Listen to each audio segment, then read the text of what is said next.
What are you cooking? It's my world-famous lasagna which has been passed through many generations. This should be the key to winning the annual marzipan cooking competition. May I consume it? No, you may not, Chowder. We can finally be pronounced the savviest cooks if we are the victors. Don't let your gluttony get the best of you. But it looks so damn scrumptious, maybe a nibble wouldn't hurt. No nibbles, no bites, and certainly no licks shall make contact with this dish. Do I make myself crystal clear? Fine, Mung, but only cause you said so. It better be, you little tubby prick. Well, I'm going to my room to pray that you die by 1,000 golden forks. You go right ahead, nobody's stopping you. Better for me and my valuable time. Where did that damn tray come from, double triple chin? My gluteus maximus, my anal glands, my ass shall I resume.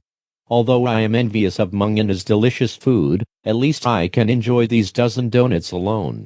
Why is there only a pie in this container? I had 12 perfectly delectable raspberry jelly-filled donuts in here the last time I had checked. I needed the filling for my lasagna. Well, 1, who puts jelly in lasagna, 2, who scoops out jelly from donuts to place in set lasagna, and 3, who mixes ricotta cheese with raspberry to concoct a lasagna. Well, most cheeses are paired with some sort of fruits, whether it's grapes, mangoes or berries. Why is that exactly? Well, it's a sweet and salty blend which livens up the taste buds. That's how peanut butter and jelly got popularized. I wouldn't know, I'm allergic to peanut butter, plus you never buy me Nutella, which is a much preferred hazelnut. Oh, I had forgotten. Now to Dielu. Of course, goddamn Mung couldn't let me have donuts either. First, I can't be a taster for his meal, and now he steals the jelly from my favorite pastry. So what should I do to enact revenge to gain the upper hand? I have a splendid, devious idea. I'll cut out of the middle to eat a portion of the lasagna whenever everyone else goes to bed, then place the remaining pieces together. Nobody will be none the wiser. Where did all of these fart clouds appear from? Oh hell no, Kimchi, get your ass over here right now. I promise I won't hurt you. You wanted to see me, is that right? Abso-fucking-lutely. May you step closer for a second so I can tell you something secretly. We have phones with you, could have texted me from the tour. Oh, this is a gaseous amount of abuse. La la la dee da, I'm not listening since I don't care. Chowder, what is all the goddamn commotion happening in here? This tartar binks spawned in more of its kind to lounge in my room. You moron, that's not how it works. You see, when a male and female kimchi love each other very much, they get intimate with one another to give birth. For kimchi, this typically takes 6 hours to a full day from intercourse to conception. I acknowledge that it is a rather peculiar timeline. So which gender is our kimchi? I'm not sure. We'll have to conduct some tests, learn their anatomy, differentiate the male and female tendencies. It'll take quite a while. Yo. Or not, I suppose. It seems as if our kimchi is a female, which means that we all have to be awake to tend after her offspring. But you've busted your ass all day on the meal prep, and you know that the competition is tomorrow. If you want, I can look after all of these little farts, or even better, maybe quit the contest to lend your lasagna towards the people in this household to split. Those both sound like frankly terrible ideas. You cannot be trusted tonight since you just beat the crap out of kimchi. Now go to bed. Goddamn stupid kimchi, now I cannot enact my plan. Hopefully Mung oversleeps so that he misses the competition so that I can have the leftovers. The jelly filling is actually starting to sound palatable right about now. Chowder, you have to wake up. We're late to the competition. We have to be there in 30 minutes, yet we only have 15. I guess we must have overslept. Did neither of us set alarms, cause I thought that you'd have that covered? Well, I did, yet I was so exhausted by the kimchi that it was no use. At least now I am awake, although I am also feeling extremely panicked. Well, we must make haste. Forget the toothpaste, we must scram, take the tram, and lastly we must exit before there is no immediate transit.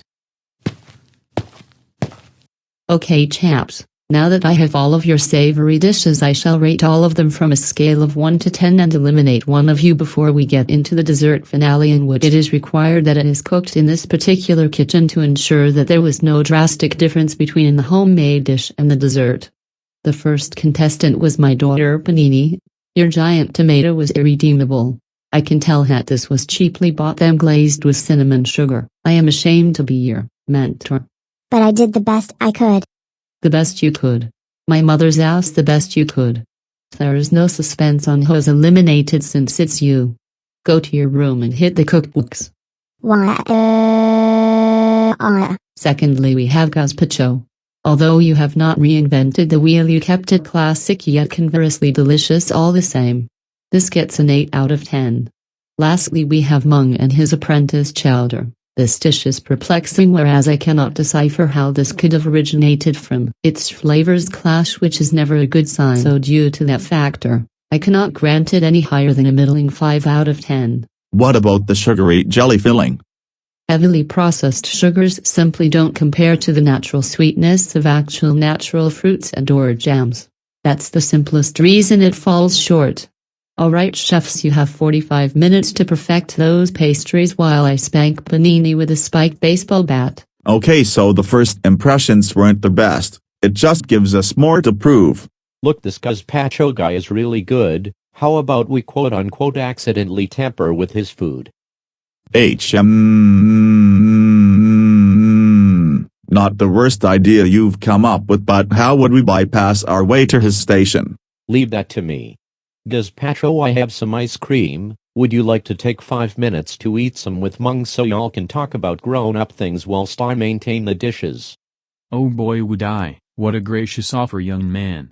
Let's go. I have to explain what happened in the dream I had last night, which nearly cost me the competition due to my oversleeping. So Mung thinks that I would only interfere with gazpacho, not after what had happened last night. Apparently the filling detracted from the first round, so there was no real purpose. I'll eat a portion of the dessert, then add black pepper to gazpacho's vanilla bean cake, then I'll place a monster in Mung's dish so that he gets disqualified. I guess you can say I'll have my cake and eat it too.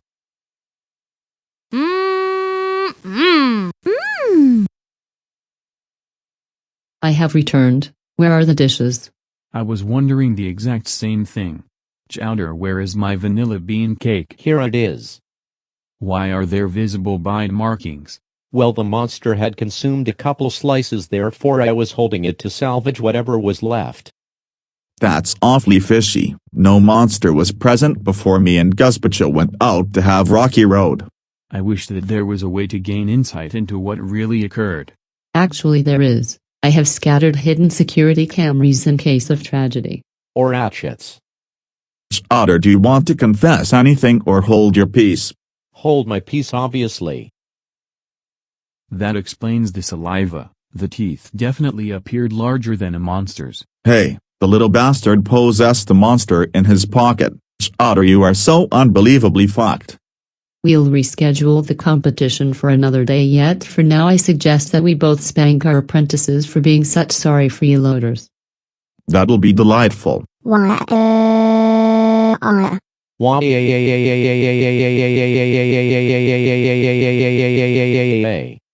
Serves you both right.